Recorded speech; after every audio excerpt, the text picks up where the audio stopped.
آی لاو یو نمیخواد، عشقم نفسم نمیخواد.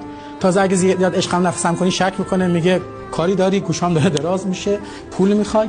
مرد اقتدار و جایگاهه. میگه اگر خانومی خیلی قشنگه، بچهش بی مسئولیت حرفش کن نیست، اگر خانومی در حضور بچه به مرد چشم بگه، چون بچه ذاتاً از پدر حساب میبره و چشم میگه، قطعاً به مادر چشم خواهد گفت. بچه چشم اطاعت را از مادر یاد میگیره، قانونه.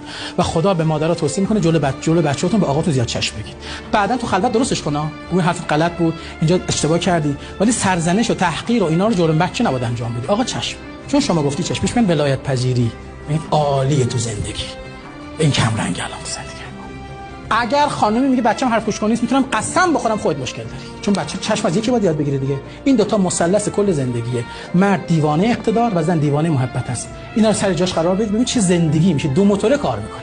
پس بهتون هدیه میدم، پدر، مادر، فرزند، مثلث اول، پدر، مادر، فرزند، مثلث دوم. ارتباط صحیح مرد با زن رو میگن ارتباط عاطفه محور. مرد من نمیدونم هر کی است، هر چی است، قطعاً باید از لحاظ عاطفی زن رو اقناع بکنه، چون خلقت زن خصوصا در خانواده با عاطفه اوکی میشه. زن اگه از لحاظ عاطفی تامین باشد بهترین زن دنیا خواهد بود. پس مثلث بهش میگن مثلث عاطفه. وظیفه مرد چیه؟ اگر مرد در حضور بچه‌ها به مادر محبت بکند، چون بچه ذاتاً به مادر گرایش دارد، عاشق پدر میشود. قانونه، تمام و سلام. یک کلام مرد جلوی بچه‌ها به خانم احترام بذاره، ببوسه، بغل کنه، کلمات عاطفی استفاده کنه، کادو هم بده، تمام. قول شرف نومه بچه چی میشه؟ هیچ کاری دیگه نمیخواد.